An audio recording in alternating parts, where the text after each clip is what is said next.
Well, hello. This is something that I haven't told you guys I'm going to do, but after every 5 books we do in Bible study, I'm going to do a review of it, a short little review of my favorite Bible verse and my favorite character out of the first 5 books.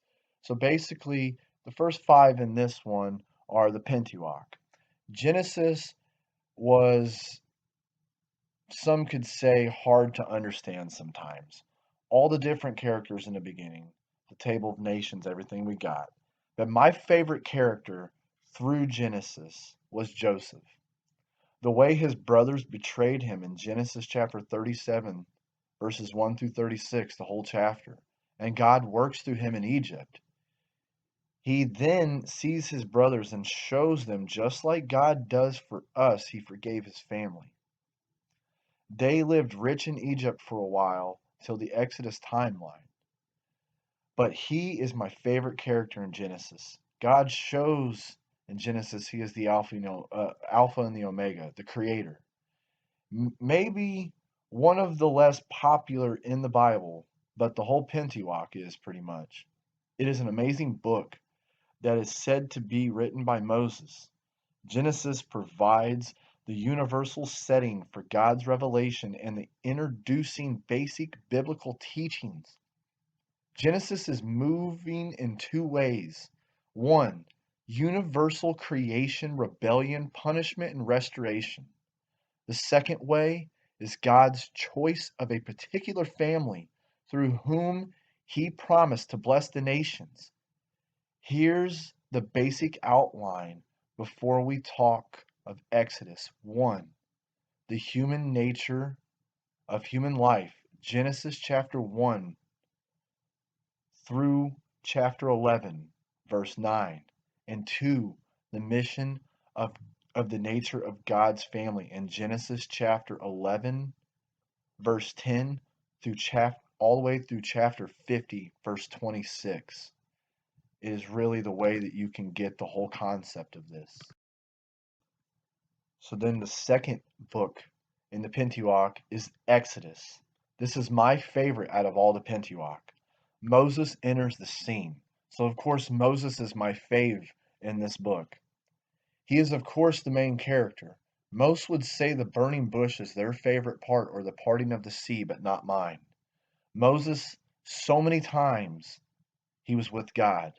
Mine is found in Exodus chapter 33, verses 18 through 22, when Moses asks to see the Lord, and he tells him he will place him between 2 rocks and cover his face.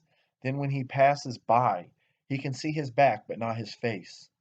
All I got to say is, wow. Exodus, I will break it down like this. 1. God saves his people in Exodus chapter 1 through chapter 4, verse 17. 2. God sends his leader on a difficult mission. Exodus chapter 4, verse 18, all the way through chapter 7, verse 2. 3. God reveals himself in punishing his enemies.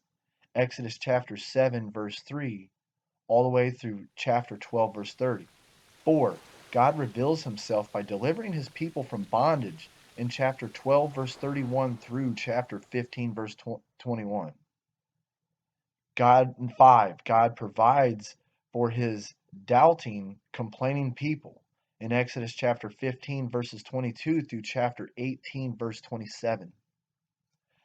6. God's covenant with his people in Exodus chapter 19, verse 1 through chapter 20, verse 21. 7. God gives civil, ceremonial, and criminal laws to help his people in Exodus chapter 20, verse 22 through chapter 23, verse 33. 8. God and his people must stay to the covenant. Exodus chapter 24, verse 1 through 18. 24.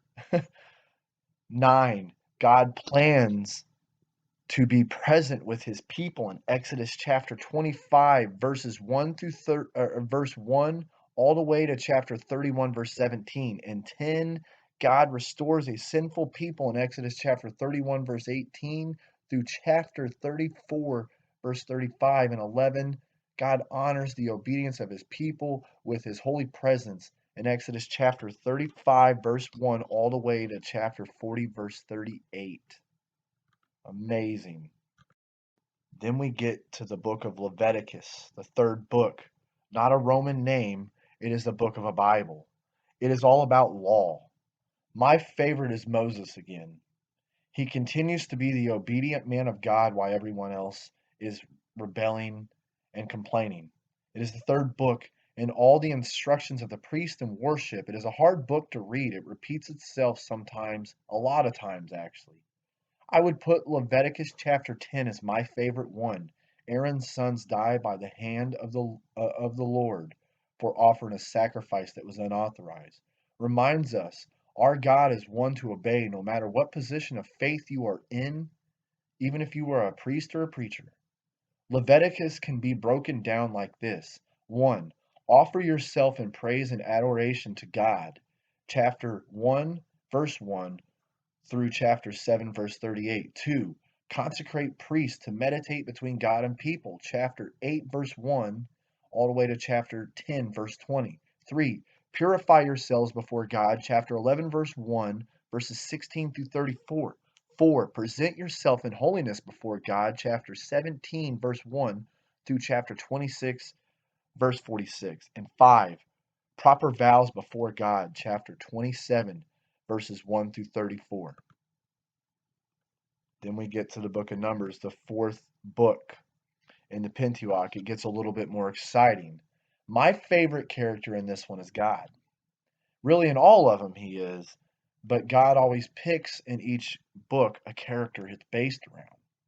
And of course, most of the Pentateuch is based around Moses. But my reason why no other character than God I can pick in this one, because my favorite part of Numbers is Balaam and the donkey.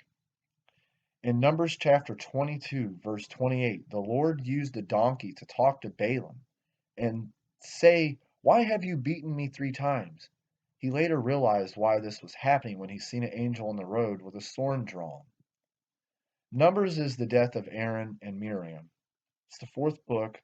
The book is to identify the people of God and to test their obedience. It can be broken down like this. 1. Who are the people of God? Chapters 1 through 35. 2. Who is in charge of the people of God? Chapter 11 through 25 speaks of this. 3. What are the people of God to accomplish? Chapter 13 through 36.